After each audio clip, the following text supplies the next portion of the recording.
And by me about to tell this story, it's evidence of what breakthrough that I gotten through Empower Network.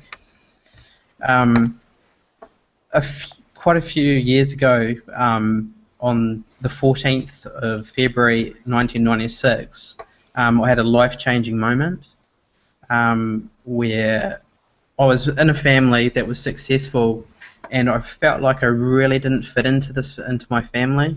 I was the square peg in the round hole type of black sheep in the family, which drove me to a place where I really didn't feel like I didn't fit into society, and I also used to question quite frequently what would people say at my funeral, and it would always be answered by, well, nobody cares about me.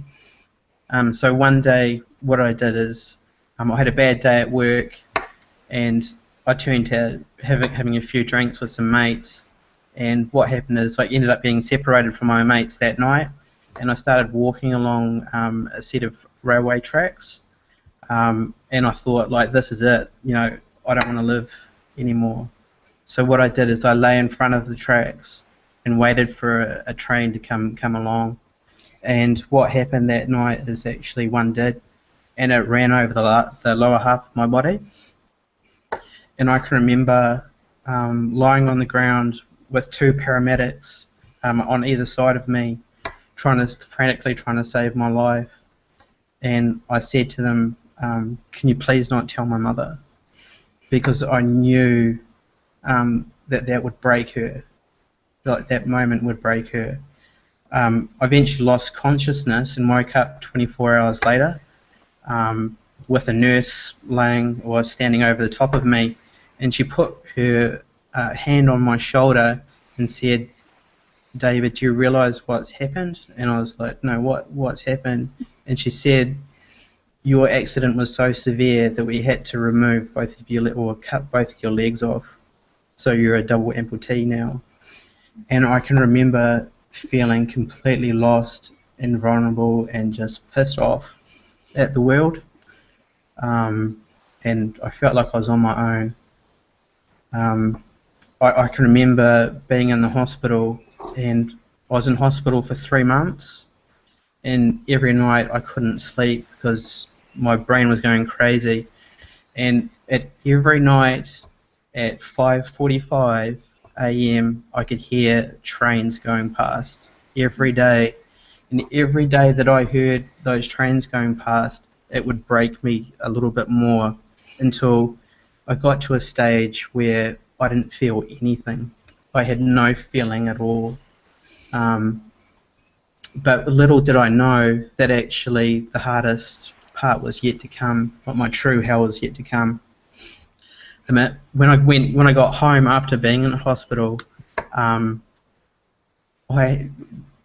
phone calls stopped, the letters of encouragement, people got on with their lives, and that's when I had to deal with my own stuff and my own feelings, and that was devastating for me. So how I coped with that is I locked myself away for 4 years, and I didn't venture outside my house for 4 years, because it's like Chris said, I was scared of what people would think of me in the outside world.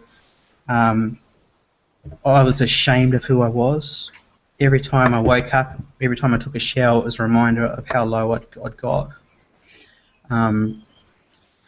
So I kept myself in this safe little bubble at home until one moment where my mum approached me and said, David, I can't do this anymore. I can't see you destroy yourself anymore. You need to seek help. You need to see this counsellor. And I thought, yeah, whatever. You're like, I don't need help, as you do. Try and tough it out. But I went to the counsellor just to shut her up, really. But what I got is a life-changing moment, or the shift for me in that moment, was when she said that my own sister told her a year before that she thought I did die that day, because all I was a shell of a person, and just there was no soul to me whatsoever.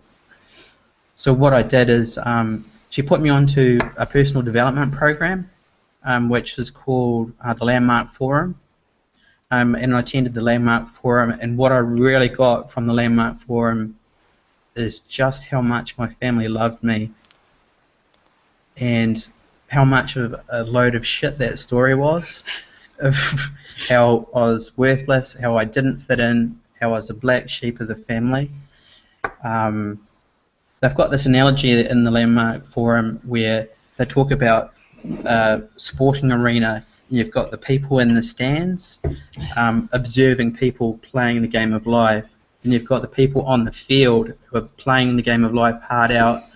I was the person in the stand, just observing life, not living at all. So what I got out of the Landmark Forum is I got to get out of the stands and start living for the first time.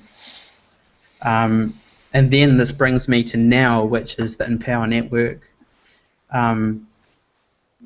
The major breakthrough that I got in Empower Network is on Krista's Hangout, hearing Krista talk of her inspirational story of self-worth, of I can do this, drawing the line in the sand and saying enough is enough, it's my time to shine now, and just stepping through the fear and going for it. And that's something that resonated with me in my life, because that's what my life's all been about, has been thinking small and just not going for it in life. So she really inspired me to get all in with the Empower Network. She inspired me to now look in the mirror and look at the person through the mirror and look them in the eye and feel self-love. Whereas before that hangout, I was not able to do that. All I would see was hate. I'd hate that person for what I've done to myself and how I've become. So she taught me how to love myself again. The thing is, there's a beautiful analogy that I've learned through the Empower Network, is some people live for 90 years, whereas others live 1 year 90 times. So life is too short. You don't know when things are going to be taken away from you. Like, for example, my legs has been taken away, which means I can't do things. You never know, like, when people might pass on, and you might not be able, you might miss the moment. See, with Empower Network, this is your moment to shine. This is your moment where you can have the life that you want. So just go out there and do it. Like, if I can take on a train and win, you can take on an Empower Network and win. So that's my message. Wow. Oh my God, I'm in a little shock right now.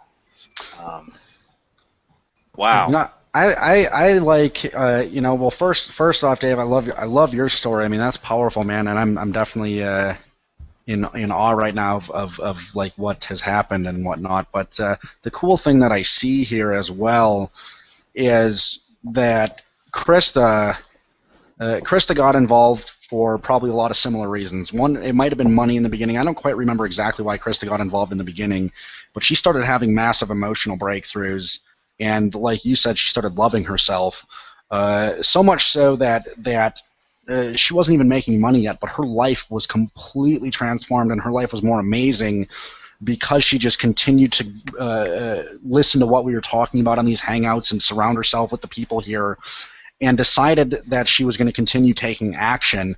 And one of the things Krista said, and I think this is just so powerful, is one of the big reasons why she didn't give up is because she was fully committed. She was all in financially, and that kept her around long enough to be able to have those breakthroughs and make her life better. Now she's affected your life in an amazing way, and you guys are going to go on to affect thousands of people's lives. It's that butterfly effect thing that goes on there. And one of the things I want everyone to really take in here, I wrote a really long email about this years ago. Just imagine for a moment, imagine if you were to give up right now. Imagine if you were to give up, how many people's lives would not be changed? And then imagine if you decide right now that you're going to go on and you're going to become all you can be, and you're going to change your life, and you're going to become a better person, and you're going to just go out there and be amazing. and you're going to inspire someone, and you might inspire thousands of people, but you might inspire that one person that goes on to completely transform things. And the analogy I used is you might inspire that one person in the back of the room that goes out there and builds a team of 10,000 people, and now every single year they're building water wells in third world countries and helping thousands of people around the world every year to get clean water for drinking or whatever it is they're doing. So understand that you're being, Mark Hoverson always said this, if you can go out and achieve your greatness, if you can go and become great and you don't do it, you're being selfish because you're holding back on so many more people whose lives you would change by simply taking action and becoming your best. So thank you, man. I mean, that's just so awesome. I'm excited to see what you guys are going to do. See, it's also with you, Jordan, you're a big part of it as well. I just wanted to acknowledge you for the way that you've been being in the Hangouts as well. But all of the leadership team, like they've been empowering us to give us the breakthroughs that we need, like to be here. So you guys are amazing, amazing people. And it's more than just making money, like you guys say. It's empowering people. Yeah, right. we really got today really that it's actually not about the money. And I've got a story too, but I think I'll save that for next time. I don't think I can beat that one. It's fine. It's all right. If you can inspire one person and change one person's life, then how good does that feel? You know, you might have saved somebody's life tonight. You just don't know. Right. You never know. It might be somebody that's feeling in that same space, and that's incredible. Yeah. It is incredible. And that's what this is all about. It's empowering each other as human beings. And that's why we call ourselves the Powerful Family as well. That's awesome. Well, you know, the beautiful thing about, and I see all these comments in the comment stream, and one of them is like, that story would make me buy, where's the link? I know, like, the more you share your story, David, and Pam, I'm sure you have an amazing story as well, you're going to have success with that. And that's the thing. We all have a story. Everybody has a story that has the potential and the power to inspire people. And different people are going to connect with different stories and different people. But if you just are brave enough, like I know that took a lot of courage tonight, David, for you to share that. And it's just thank you for trusting us enough to just open yourself up like that. But I mean, you touched me to the core, and I know that there's a lot of other people on here as well. And I know as you go out with that story, and the more you share it, the more people you're going to inspire. I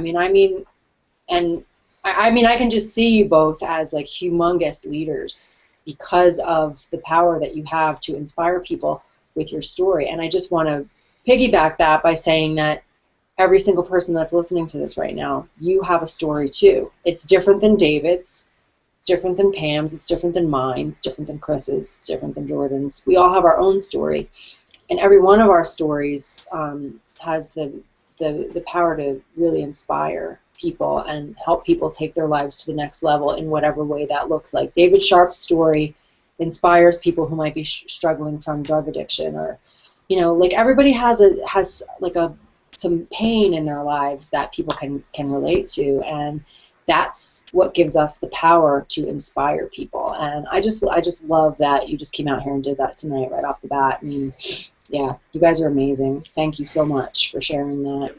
So I also think it's about taking your hand off the handbrake, it's letting go. And when you let go, there's something really big that you get out of from doing that. So that's my advice: is just let go and just play full out. And I just want to acknowledge my beautiful husband, because that's the first time even I've heard that story to that extent. So that's the first time you've got a world debut of that story tonight, because I've heard the story, but I haven't felt it from the feelings that he felt. So I want to acknowledge him for that. That's awesome. I want to acknowledge you too, David. That's an amazing story. And it takes courage to come out here and be authentic. The funny thing is that it can be the toughest thing when it's also the most natural thing, when we just allow it to be. And, oftentimes we hold back from telling our story for fear of someone looking at it or making a judgment of it or something like that. when it really comes down to how many people can you completely transform. And you may be the one person that comes along in that person's path, and you tell them that one thing, and it unlocks everything. I've seen it happen. I've seen it happen many times. It's the same thing as what Krista's story did for you, and the cycle continues forward, and now you're paying it forward too. And now you've just, recently finished school, and now you're coming in full time to be a powerhouse couple and do this thing together. And you've got the inspiration, you've got the why, you've got the purpose, you've got your clarity, you know why you're doing this thing, and you've been down, you've been out, you've been in a space in life where you know, hey, I know that path, and I'm not going to go down that again. And so I want people to chime in the comments. Who wants to go down under and have an event? That's what I'm asking. And speaking of events, David, Hailey, and myself, we've bought our tickets to Miami, booked and paid for. Yeah. If we can do it from the bottom of the world, people in America, what's your excuse? Buy your tickets and get to the event. Yeah. We know the value that event's going to give us. We know being around people like Chris, Jordan, and Amy, times that by 6,000, around that for 3 days, you can't pay enough money